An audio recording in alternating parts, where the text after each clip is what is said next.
Hello అండి, అందరికీ నమస్కారం. రేడియో రాంబాబు ఛానల్కి స్వాగతం. 1973 సంవత్సరంలో శోభన్ బాబు గారికి 2 బ్రహ్మాండమైన హిట్స్ వచ్చాయి. మనకు తెలుసు 71 నుంచి ఆయనకి స్టార్డమ్ అందుకుంది. తహసీల్దార్ గారి అమ్మాయి చిత్రం నుంచి 73 వచ్చేప్పటికి ఏమైందంటే ఆశ్చర్యపోతారు. ఏప్రిల్ 20న ఆయన జీవంతరంగాలు సినిమా విడుదలైంది. మే 4న శారద సినిమా విడుదలైంది. జీవంతరంగాలు సరే మనకి అది ఎద్దంపూడి సులోచన గారి నవల. ప్రేమ్ నగర్ తర్వాత మళ్ళీ సురేష్ ప్రొడక్షన్స్ వాళ్ళు తీసిన సినిమా. నిజానికి వాళ్ళు లో బడ్జెట్లో తీసినటువంటి సినిమా జీవంతరంగాలు. అంటే ఎందుకన్నా మంచిది అన్నట్టుగా తీశారు, కానీ బ్రహ్మాండమైన హిట్ కొట్టి 12 సెంటర్లో 100 రోజులు ఆడింది. శారద సినిమాకి మనం వచ్చినట్లయితే శారద సినిమా యావ జన్మద మైత్రి అనేటువంటి ఒక కన్నడ సినిమా ఆధారంగా తీశారు. అక్కడేమో తాతినేని రామారావు దర్శకత్వం వహించారు, ఇక్కడేమో విశ్వనాథ్ దర్శకత్వం వహించారు. చూడండి ఎలా ఉంటుందో. విశ్వనాథ్ గారు వరుసగా 71, 72, 73 ఈ 3 సంవత్సరాల్లో శోభన్ బాబు గారి చిత్రాలకు బంగారు నందులు లేదంటే సిల్వర్ నంది, రజిత పథకం అనుకుందాం పని. అంటే నంది పురస్కారాలు వచ్చాయి, స్టేట్ గవర్నమెంట్ పురస్కారాలు వచ్చాయి. 71లో ఆయనకి కాలం మారింది వచ్చింది, 73లో శారద సినిమా వచ్చింది. అదే శోభన్ బాబు గారికి మళ్ళీ ఇదే 73లో ఆయనకి జీవంతరంగాలకి చాలా ఫిల్మ్ఫేర్ అవార్డ్స్ వచ్చాయి. సో అలా నాకు ఎందుకు అనిపించింది ఏంటంటే ఒకే హీరోకి జస్ట్ 15 రోజుల గ్యాప్లో బ్రహ్మాండమైన హిట్స్ రావడం మామూలు విషయం కాదు అనిపించింది. జీవంతరంగాలు పెద్ద హిటే, ఎందుకంటే అది 12 సెంటర్లో 100 రోజులు ఆడింది. ఇంక్లూడింగ్ మా బందర్లో కూడా, బందర్ కృష్ణకిషోర్లో 100 రోజులు ఆడింది. నా బాగా గుర్తు. పెద్ద కట్అవుట్ పెట్టారు అప్పుడు. ఆ రోజుల్లో చాలా పెద్ద కట్అవుట్ కింద లెక్క. శోభన్ బాబు, వాణిశ్రీ ఉన్నటువంటి పెద్ద కట్అవుట్ కృష్ణకిషోర్ థియేటర్ దగ్గర ఉంది. శారద సినిమా మా బందర్లో మినర్వా హాల్లో వచ్చింది. విచిత్రం ఏమిటంటే 100 రోజులు ఆడిన జీవంతరంగాల కన్నా కూడా మా అమ్మ నన్ను, అంటే శారద సినిమా ఆడవాళ్ళని చాలా ఆకట్టుకుందండి. బ్రహ్మాండమైనటువంటి లేడీస్ ఫాలోయింగ్ వచ్చేటువంటి సినిమా శారద. అంటే మనుషులు మారాలకి ఏ విధంగా ఒక లేడీస్ ఫాలోయింగ్ వచ్చిందో మళ్ళీ శారద సినిమా కూడా ఆయనకి లేడీస్ ఫాలోయింగ్ చాలా వచ్చింది. ఆ సినిమాకి బహుశా శారద వేసిన వేషం కావచ్చు, అందులో ఉన్నటువంటి ఒక సెంటిమెంటు, ఇవన్నీ కలిపితే ఆ సినిమాకి అంత క్రేజ్ వచ్చింది అనిపిస్తుంది. ఇది మినర్వాలో 100 రోజులు ఆడినట్లేదు, ఐ థింక్ 50+ ఆడుండొచ్చు.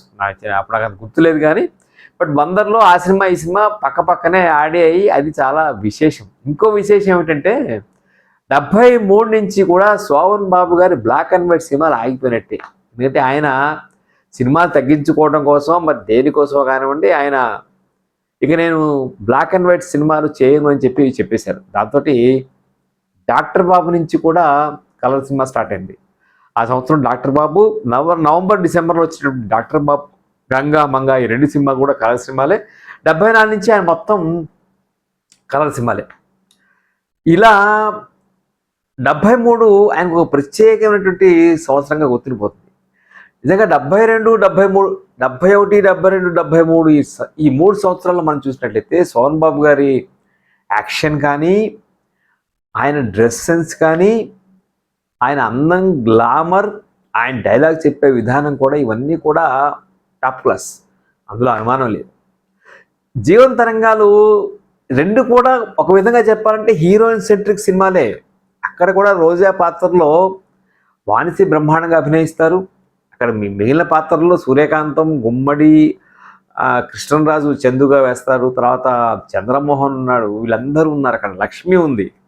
సో అక్కడ ఓ బ్రహ్మాండమైన స్టార్ కాస్ట్ ఉంది. అక్కడ తాతినేని రామారావు దర్శకత్వం వహించారు, ఇక్కడ కె విశ్వనాథ్ దర్శకత్వం వహించారు. సరే, ఇది రీమేక్ అని మనం చెప్పుకున్నాం. నాకు ఒకటి, అన్నపూర్ణ సినీ ఎంటర్ప్రైజెస్ బ్యానరు తర్వాత కాలంలో క్రాంతి కుమారే చాలా వరకు తీశారు, కానీ ఈ సినిమాకి మాత్రం రాఘవరావు అనేటువంటి ఆయన నిర్మాణ బాధ్యతలు, అంటే నిర్మాతగా ఆయన పేరు మనకు కనిపిస్తుంది. మరి నేను ఎక్కడో ఎగ్జిక్యూటివ్ ప్రొడ్యూసర్స్గా క్రాంతి కుమారు, అలాగే సమత ఆర్ట్స్ బ్యానర్ చటర్జీ గారి పేరు చదివాను. అది అవునా కాదా అనేది నాకు ఎక్కడ సినిమా టైటిల్స్లో కూడా వాళ్ళిద్దరి పేర్లు లేవు. సో కాబట్టి అది కరెక్టా కాదా అనేటువంటి అనుమానం వస్తుంది. ఇంతకీ సమతా మూవీస్ చటర్జీ గారు కూడా ఇదాలోకం అనే సినిమాని 73లోనే విడుదల చేశారు. కానీ శోభన్ బాబు గారి 2 టాప్ సినిమాస్ మనం చూసినట్టయితే 73లో ఫస్ట్ జీవంతరంగాలు ఉంటుంది, తర్వాత శారద ఉంటుంది. మరి రెండిట్లో ఏది బాగుంటుందని చెప్పినట్లయితే అదొక కథ, ఇదొక కథ. అయితే నాకు శారద చిత్రంలో ఒక మంచి మెలోడ్రామా ఉంది. సో అక్కడ కూడా మీకు తండ్రి సెంటిమెంటు, అలాగే అన్నా చెల్లెళ్ళ సెంటిమెంటు, బ్రదర్స్ సెంటిమెంటు రకరకాల అందులో వర్కౌట్ అయితే, ఇక్కడ ఒక భర్త సెంటిమెంటు, ఆ సెంటిమెంట్ని అత్యద్భుతంగా ఆవిడ శారద అభినయించారు. దాంతోపాటుగా ఒక హాఫ్ బీట్ స్టోరీ మనకు కనిపిస్తుంది. అంటే ఇక్కడ శారద సినిమాలో మనం చూసినట్లయితే శారద భర్త డాక్టరు, అతను గోదావరి ఈ ఫ్లడ్స్ అనండి, గోదావరిలో పడవ ప్రమాదంలో చనిపోతాడు. అది ఆ అమ్మాయికి, ఆ హీరోయిన్కి, శారదకి కన్వే కాదు. ఆ కన్వే కాని సమయంలో ఆ ఊరికి మేబీ కొంతకాలం తర్వాత ఇంకో డాక్టర్ వస్తాడు. ఒక డాక్టర్ వచ్చినప్పుడు ఆ డాక్టర్ చూసి అందరూ ఆశ్చర్యపోతారు, ఈయన చనిపోయిన డాక్టర్ బాబులా ఉన్నాడే అని చెప్పి అనుకుంటున్నారు. సో ఆయన ఒక సైకోథెరపీ లాంటిది చేసి మళ్ళీ ఆవిడ్ని ఎట్లా నార్మల్స్కి తీసుకొచ్చాడనే కథాంశంలో శోభన్ బాబు గారు నాకు నిజం చెప్పాలంటే జీవంతరంగాల కన్నా శారద చిత్రంలోనే ఆయన బాగా పోషించారు. అంటే అక్కడ సెంటిమెంటు ఇవన్నీ పక్కన పెడితే, అంటే ఆయనలో ఒక సంఘర్షణ మనకు కనిపిస్తుంది. శోభన్ బాబు గారి గొప్పతనం అంతా కూడా డైలాగ్స్ని ఆయన ఒక గమ్మత్తైన పూర్తి మెలోడ్రామా ఉండదు, ఒక ఒక చాలా మెజర్డ్ టోన్లో అంటారే అలా చెప్తారు ఆయన.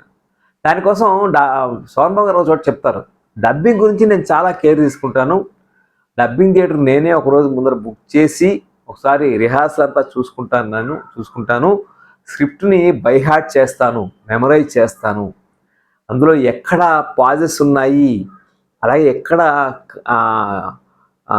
ఫుల్ స్టాప్ ఉంటుంది, సెంటెన్స్ బ్రేక్ అవుతుంది, ఇవన్నీ నేను జాగ్రత్తగా చూసుకుని ఇవన్నీ రెడీ అయిన తర్వాత నేను డబ్బింగ్ చెప్పినప్పుడు స్ట్రైట్గా సీన్ చూసుకుంటూ చెప్పుకుంటూ వెళ్తాను, కానీ మళ్ళీ నేను స్క్రిప్ట్ వంక చూడను అని చెప్పి అంటారు.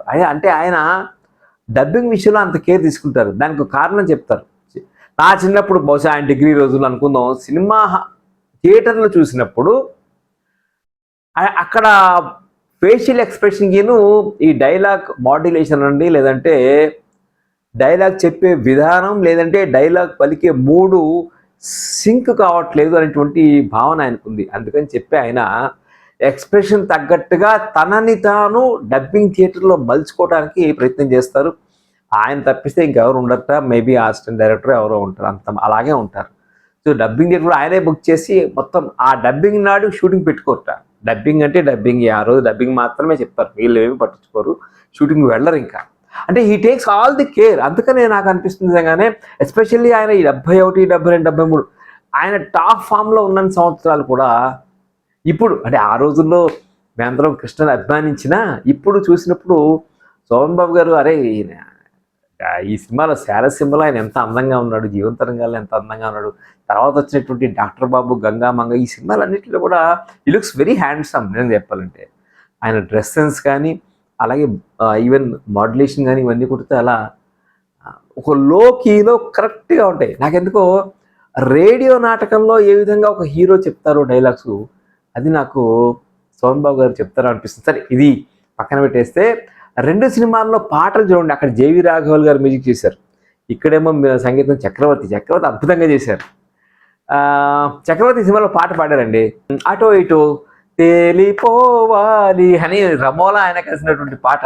చక్రవర్తి గారు ఎన్ని సినిమాల్లో పాడారో నాకు డౌటే. చాలా కొద్ది సినిమాల్లో, వేళ్ల మీద లెక్కబడ్డే సినిమాలు ఆయన పాట పాడారు. అందులో ఈ సినిమా కూడా ఉంది. ఈ సినిమాకి ఆయన ఇచ్చిన అది అద్భుతమైన మెలడీస్ ఇచ్చారు. ఫస్ట్ మనం శారద సినిమాలో పాటలు చూసినట్టయితే, శారద నన్ను చేరగా ఏమిటమ్మా సిగ్గు ఎరుపెక్కే లేత బుగ్గ అనేటువంటి, ఏమిటమ్మా సిగ్గా ఎరుపెక్కే లేత బుగ్గ, నారాయణ రెడ్డి గారు అద్భుతంగా రాసినటువంటి పాట. దీంతో పాటుగా కన్యావధువుగా మారేది జీవితంలో ఒకే ఒక్కసారి, ఆ పాట కూడా బ్రహ్మాండంగా ఉంటుంది. శ్రీమతి గారికి తీరని వేళ శ్రీవారికి ఎందుకు ఈ గోల అనేటువంటి పాట, టీజింగ్ సాంగ్ ఉంటుంది. దాంతోపాటుగా రేపల్లె వేచను వేణువు వీచను అనేటువంటి ఇంకో పాట కూడా ఉంది. ఈ పాట ఇలా దాదాపు 7-8 పాటలు మనకి శారద సినిమాలో కనిపిస్తాయి. శారద సినిమాలో పాటలన్నీ కూడా అద్భుతంగా ఉంటాయి. ఒకటే ఆశ్చర్యం వేసింది, చక్రవర్తికి ఆప్తుడు బాలసుబ్రహ్మణ్యం గారు, అలాగే విశ్వనాథ్ గారికి ఆప్తుడు బాలసుబ్రహ్మణ్యం గారు. బాలసుబ్రహ్మణ్యం గారు టైటిల్స్లో పేరు కనిపించింది కానీ మరి అన్ని ఎక్కడ పాడారో ఏ పాట నాకు అర్థం కాలేదు. ముఖ్యమైన పాటలన్నీ కూడా వధు కన్యవధువుగా మారేది అనేటువంటి పాట అది ఘంటసాల పాడారు. శారదా నన్నచేరగానేమో రామకృష్ణ సుశీల పాడతారు. శ్రీమతి గారికి తీరని వేళ పాట రామకృష్ణ సుశీల పాడారు. అదొక ఆశ్చర్యం వేసింది. అక్కడ కూడా జీవన తరంగాల్లో పాటలు మనం చూసినట్లయితే ఉడతా ఉడతా ఊసి ఘంటసాల పాడారు. ఈ అందానికి బంధం వేశాను ఒకనాడు అనేటువంటి పాట అది ఘంటసాల పాడారు. ఈ జీవన తరంగాలలో పాట ఘంటసాల పాడారు. అక్కడ కూడా బాలసుబ్రహ్మణ్యం గారు పాడినటువంటి ఇది లేదు. అంటే ఎవరి కారణం ఏంటి నాకు తెలియదు. మరి అంటే సోహన్ బాబు గారి ఫస్ట్ చాయిస్ ఘంటసాల అనుకుంటా. తర్వాత ఆయన కొంతకాలం వరకు రామకృష్ణకి మీ ఇదాలోకంలో చూసినా కూడా మనకు అదే ఎక్కువ పాటలు రామకృష్ణ పాట మనం చూస్తాం. సరే, పాటలు అన్నీ కూడా అక్కడ బాగున్నాయి, ఇక్కడ బాగున్నాయి. ఇక్కడ రావు గోపాలరావు గారు ఇక్కడ నాకు సత్యనాగా తినేస్తాడండి. అద్భుతంగా చేశాడు, చాలా బాగా చేశాడు. ఒక అన్నగా ఆయన చేసినటువంటి యాక్షను, అలాగే శారద ఆవిడ ఒక హిస్టరీ పాత్ర కానివ్వండి, ఇంకా భర్త ఉన్నాడు అనేటువంటి ఒక చాలా అమాయకంగా వేసినటువంటి ఆ వేషం అద్భుతంగా చేసింది. అలాగే జయంతి గారు కూడా ఈ సినిమాలో చాలా బాగా చేస్తారు.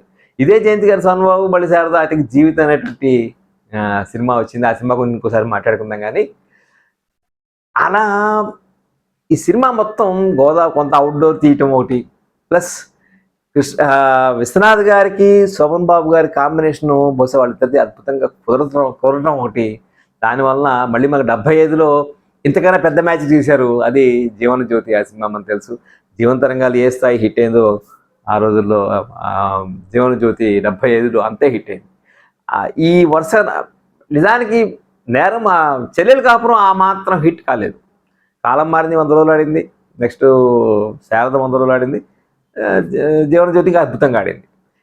సరే, మళ్ళీ మనం శారద సినిమాకి వచ్చినట్లయితే ఈ డ్రామా ఆయన బాగా తీశారు.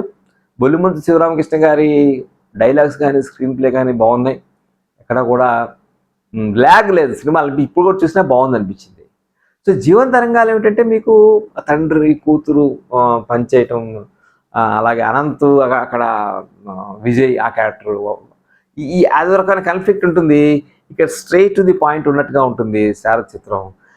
అలా రాజ్బాబు గారు ఆల్మోస్ట్ సోహన్ బాబు గారి సినిమాలో రాజ్బాబు లేకుండా ఉంటారు, ప్రతి సినిమాలోనే ఉంటారు. ఇందులో కూడా ఉన్నారు. అల్లురావు కృష్ణరాజు గారి సినిమాలో అల్లురావు గారు ఉంటాడు, ఈ సినిమాలో కూడా అల్లురావు గారు ఉన్నారు. అట్లా బహుశా విశ్వనాథ్ గారి సినిమాలో రావు గోపాలరావు ఆయనది కూడా పెద్ద పాత్రే. అలా చివరికి ఎండింగ్ చాలా అద్భుతంగా ఉంటుంది. అంటే శారద ఆ క్యారెక్టర్లో రియలైజేషన్ వచ్చేసి ఇతనేదో ఒక డాక్టర్గా ఒక ఎక్స్పెరిమెంట్ చేసి, సో మధ్యలో ఎవరో వచ్చి యాక్సిడెంటల్గా ఆ అమ్మాయి భర్త ఎప్పుడో పోయాడు, ఇంకా ఏమిటి నీ మొగుడిని పట్టుకుని ఉందేమిటి అని అన్న మాటలు విన్న తర్వాత ఆ అమ్మాయిలో ఆ శారద పాత్రలో ఒక కదలిక వస్తుంది.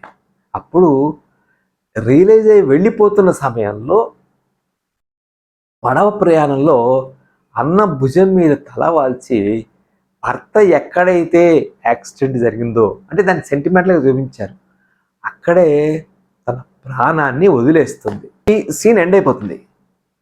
నాకు తెలిసి ఒక అద్భుతమైన మెలో డ్రామాని విశ్వనాథ్ అక్కడ చూపించారని చెప్పి నాకు అనిపించింది. ఇలా 1973లో 2 సూపర్ హిట్ సినిమాలు పక్కనే రావటం అనేది చాలా, అంటే ఆల్మోస్ట్ 15 రోజులు అంటే ఏముందండి, ఇవాళ రేపు 15 రోజులు అంటే ఒక పెద్ద హీరో పక్కన చిన్న హీరో రావడానికి కూడా సందేహిస్తూ ఉంటాడు. ఓ పెద్ద హీరో ఇంకో పెద్ద హీరో 15 రోజుల గ్యాప్లో ఇప్పుడు చాలా జాగ్రత్తగా లెక్కలు వేసుకుని ఇస్తారు. మరి ఆ రోజుల్లో వచ్చేసాయి.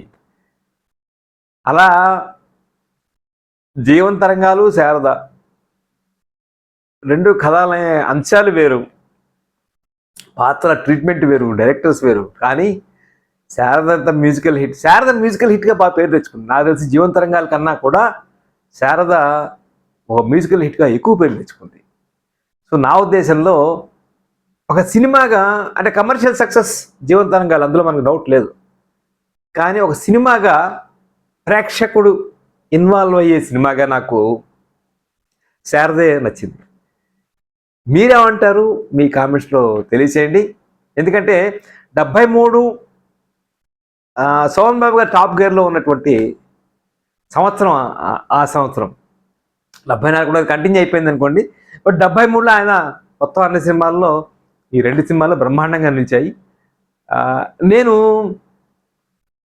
ఆయన ఈ సినిమాలు బ్లాక్ అండ్ వైట్ సినిమాలు చూసిన తర్వాత, సోలో హీరోగా చూసిన తర్వాత, మానవుడు దానవుడు, తహసీల్దార్ గారి అమ్మాయి, అలాగే ఈ శారద, జీవన తరంగాలు ఇవన్నీ చూసిన తర్వాత అప్పుడు సోమన్ బాబు గారి సినిమాలు ఇంత బాగుండేవి కదా, ఆ రోజుల్లో ఎందుకు పెద్ద పట్టించుకోలేదని చెప్పి ఇప్పుడు అనిపిస్తుంది. బట్ స్టిల్ ఇప్పుడు చూసినప్పుడు ఒక గొప్ప నాస్టాల్జియా కనిపిస్తుంది నాకు సోమన్ బాబు గారి సినిమాల్లో. ఆయన ఆయన మీద ఒకే ఒక పుస్తకం వచ్చింది. ఆ పుస్తకంలో ఆయన గమ్మత్తుగా, నేను నటనని కేవలం ఉద్యోగంగా మాత్రమే భావించాను, దీన్ని ఒక కళామ తల్లి సేవ ఇట్లా ఏమో అనుకోని చెప్తారు. అందరూ ఎట్లా ఉద్యోగాలు చేశారో నేను ఒక ఉద్యోగంగానే దీన్ని భావించాను. కానీ ఒక ప్రొఫెషనల్ ఉద్యోగం అంటే ఒక ప్రొఫెషనల్ ఏ విధంగా తన ఉద్యోగాన్ని, ఉద్యోగ బాధ్యతను నిర్వహిస్తారో అలా నేను నిర్వహించానని చెప్పడం అనేది చాలా ఆశ్చర్యం, కొత్తగా అనిపించింది. ఇది సోమన్ బాబు గారు అంతరంగం అనుకోండి అది. బట్ శారదా, జీవన తరంగాలు 2 సూపర్ హిట్ సినిమాలు 15 రోజుల తేడాలో వచ్చాయి. జీవన తరంగాలు సూపర్ హిట్ అయిన తర్వాత కూడా వాళ్ళు ఆ సినిమాని రిలీజ్ చేస్తే నాకు ఆశ్చర్యంగా ఉంది. కొంతకాలం ఎందుకు ఆగలేదు అని చెప్పి అనిపిస్తే, బహుశా సమ్మర్ హాలిడేస్ ప్రభావం అయి ఉండొచ్చు, అందువలన వెంటనే రిలీజ్ చేసి ఉండొచ్చు. అయినప్పటికీ 2 మంచి క్లాసిక్స్ 73లో సోమన్ బాబు గారి జీవన తరంగాలు, శారద. దీని మీద మీరు అనుకుంటారో మీ అభిప్రాయాన్ని తప్పకుండా కామెంట్స్లో తెలియచేయండి.